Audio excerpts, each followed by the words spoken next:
ইতিমধ্যে আজি যেহেতু এডিআৰি যি পৰীক্ষা তাৰ ইতিমধ্যে ফলাফল ঘোষণা হৈছে আৰু বাবুল বৰা ইতিমধ্যে এডিআৰি তেওঁ ইতিমধ্যে উত্তীৰ্ণ হৈছে আৰু আজি এক তেওঁলোকৰ কাৰণে শুভ মুহূৰ্ত আৰু মই বৰ্তমান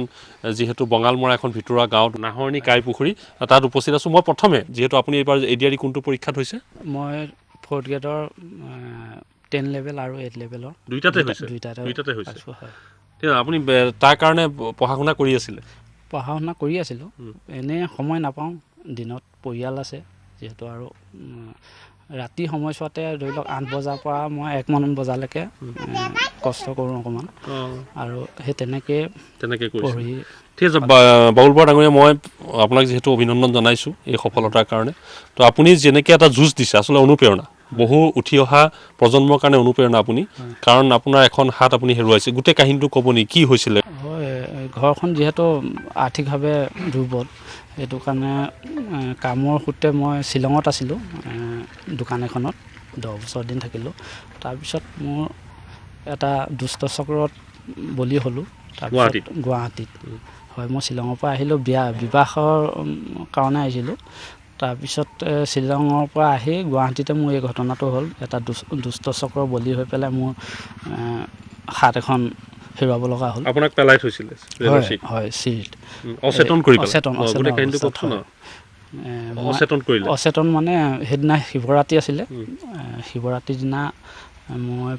মন্দিৰ এভাগত সোমালোঁ তাৰপিছত সেৱা কৰি পেলাই মই লগৰ এজনৰ ওচৰলৈ গৈছিলোঁ লগৰজনে যিটো এড্ৰেছ দিছিলে মই সেই এড্ৰেছৰ মতে গৈ জেগাটোত পাওঁতে মোক বেলেগ ল'ৰা এজনে মাতি নিলেহি যিহেতু আমি শ্বিলঙত থাকোঁতে কিছুমান ল'ৰাজনে কি কৰিলে একদম চমকে ক'লে সেই ল'ৰাজনে মোক মাতি নিলে মই যিজন বন্ধুৰ কথা কৈছিলে বন্ধু বুলি মাতোঁ মই বন্ধুজনে মাতিছে নি বুলি ক'লত হয় বুলি কৈ মাতি লৈ গ'ল তাৰপৰা মোক প্ৰসাদ দিলে খাবলৈ কিন্তু সেই ল'ৰাজন অহাই নাছিলে কিন্তু পূজা পাতিছোঁ বুলি কৈ পেলাই প্ৰসাদ দিলে খাবলৈ প্ৰসাদ খোৱাৰ পিছত মই অচেতন তাৰপিছত সেই অচেতন অৱস্থাতে মই কিমান সময় পাৰ হৈ গ'ল গম নাপাওঁ মোৰ যেতিয়া চেতনা আহিছে মই গম পাইছোঁ যে মই শিলিগুৰিত পৰি আছিলোঁ বুলি হাতখন ওপৰত হয় কটা হাতখন ওপৰত থৈ দিছিলে আৰু পিছত মোৰ হয়তো মস্তিষ্কত মোৰ আঘাত পোৱা নাছিলোঁ কাৰণে মোক কথা কিছুমান সোধে মই ক'ব নোৱাৰোঁ মই লিখি দিম বুলি ক'লত মই মালিকৰ এড্ৰেছত মই মানে ফোন নাম্বাৰটো ক'লোঁ আৰু সেইমতে তেখেতে সহযোগত হয় ভৰ্তি কৰিলে তাৰপৰা হস্পিটেলত ভৰ্তি কৰিলে হয় তাৰপিছত আৰু তেনেকৈ আপুনি জীয়াই আহিলে হয় সুস্থ হ'লোঁ আৰু তো তাৰপিছত দেখা গৈছে যে আপুনি তাৰপিছত আকৌ জীৱন সংগ্ৰাম কৰিবলগীয়া হৈছে কাৰণ ইতিমধ্যে আপুনি এখন হাত হেৰুৱাইছে আপোনাৰ বাওঁ হাতখন আপোনাৰ হেৰুৱাইছে হেৰুৱাৰ পিছতো আহি এটা হাতে গোটেই ঘৰ চলাবলগীয়া হৈছে সংগ্ৰাম কৰিব আপুনি ভাবিছিল নে আপোনাৰ জীৱনত কেতিয়াবা এটা চাকৰি আহিব মই ভবা নাছিলোঁ কিন্তু আজি 41 বছৰ পাৰ হৈ গ'ল আগতে মই তেনেকৈ আমি পইচা দিলেহে যে চাকৰি পায় সেই কথাটো সকলোৱে জানে আৰু কিন্তু আমাৰ বৰ্তমান মুখ্যমন্ত্ৰী মাননীয় হিমন্ত বিশ্ব শৰ্মা দেৱৰ নেতৃত্বত এটা নিকা পৰ্যায়ত যে পৰীক্ষাসমূহ হয় চাকৰি পায় সেই কথাটো জনাৰ পিছত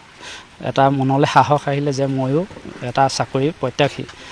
মই কষ্ট কৰিলে এটা চাকৰি পাব পাৰোঁ আৰু সেইবাবে মই মাননীয় মুখ্যমন্ত্ৰী মহোদয়ক মই আন্তৰিক অভিনন্দন জনাইছোঁ এনেকুৱা এটা আমি পৰিৱেশ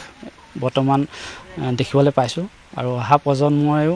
হয়তো মোৰ দৰে চেষ্টা কৰিব আৰু এনেকুৱা চাকৰি এটা পাবলৈ সক্ষম হ'ব তো ডাঙৰ কথা আৰু তেওঁ মুখ্যমন্ত্ৰীৰ ওপৰত আস্থা কৰিছে আৰু তেওঁ আচলতে ধন্যবাদ জনাইছে যে তেওঁ এই পৰিৱেশত এটা চাকৰি পাবলৈ তেওঁ সক্ষম হ'ল আৰু কিমান সংঘৰ্ষ আচলতে তেওঁ আমি ইমান আচলতে তেওঁক আমি বহলভাৱে হয়তো সুধিব পৰা নাই যিবোৰ সংঘৰ্ষ তেওঁ হয়তো পাৰ হৈ আহিছে যিবোৰ